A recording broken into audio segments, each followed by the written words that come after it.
Yep, there's the water leak right there. So much water is leaking in the truck right now. Every time it rains, look at that big puddle on the ground. I mean, this is even after sitting for a while too, and there's still just so much water everywhere. These back little vents right here, they just crack on the back gasket and end up leaking every time it rains. So this is exactly how you'll be able to tell if you have this leak. Take your back seats down and just look for any watermarks in these back cubbies. As you can see, there will be a ton of drips. You'll actually be able to see water in the cubby sometimes if it's a very bad leak. So it's pretty easy to tell if this is the problem you're having. So to start this fix, we're going to take out 6 10 mil bolts. You're going to have 3 on each side of these back compartments. So now that we got those bolts out, you need to start on the driver's side, and you're just going to kind of rip it off. It's just kind of clipped in now. I think there's maybe 4 clips. Shouldn't be too hard.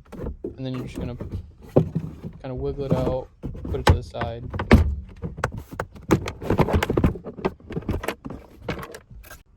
Alright, now moving on to the passenger side. Same deal here, just kind of wiggle it out a little bit of a bigger piece. So you do need to try and maneuver it a little bit more, or else it will get stuck back there, but same thing as last, nothing too difficult.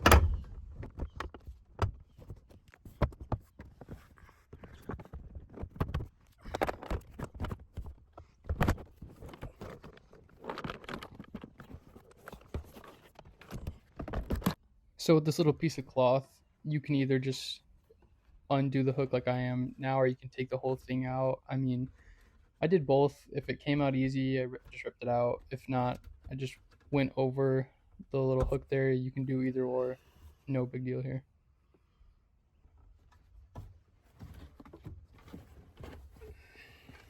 So now here are the vents, and this is what is going to be causing all the water to get into the cabin. They have gaskets on the back side that just crack after time. As you can see, the whole floor is wet. It rains here almost every day in Florida, and just a lot of water has been getting in my cabin, so this is a much needed fix. So what we ended up doing is just using a ton of silicone inside the cabin, because you cannot take this piece out without removing the bed of the truck. Now you can undo the clips and push it back a little bit. Like I said, this piece will not fully come out, but with pushing it back a little bit, you're able to get some silicone on the outside as well on the actual gasket, which is, I highly recommend that. Just the more silicone you can get so this will not happen again, the better. Here we're just spreading it out a little bit, trying to get every little crack and crevice on this trim piece. So this is the part that fails right here. As you can see, I have some pretty big cracks in this rear seal. So like I said, the more silicone you can get, you do not want that to fail again. It's just really annoying. You get water everywhere, it smells. But this is where it's actually failing, the water's coming in from.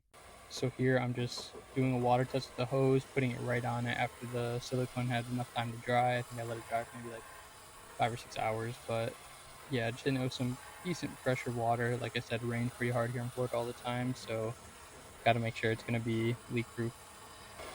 So after hitting it with water for maybe 2 to 3 minutes, going in to check it, looks all good and dry, so driver's side is all good. Moving on to the passenger side now, hit it with another water test, and fortunately this one was still leaking.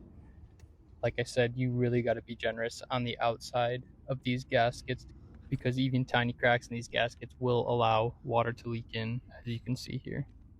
So we ended up having to put extra silicone in the back here, and to get here we kind of put silicone on a spatula is the best way I can explain it, and then just spread it as much as we could. All right, after another 4 to 5 hours of drying, back hitting it with the second water test. Like I said, I'm going to do this for around 3 to 4 minutes, and then we will see if it's watertight now. All right, after the water test, it was completely watertight, so that's good. Pretty much all done now. Just hit back here with a quick vacuum, and then we can start putting back on the plastic panels. So when putting in the plastic trim, remember you need to do the passenger side first. It should just be about 4 clips, knock it into place, and then don't forget your 3 10 mil bolts. Alright, moving on to the driver's side now. You do have to kind of finesse this one in a little bit more because it does get stuck on the passenger side panel. But after you wiggle it a little bit, it should just drop right in. And then hit it into place.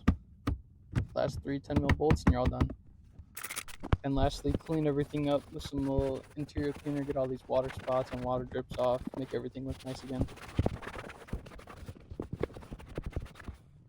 And there you go, your water leak is fixed in your Tacoma. Don't forget to let it air out for a few hours just to make sure all the rest of the water is out of your truck. Thank you guys for watching, and I hope this helped you.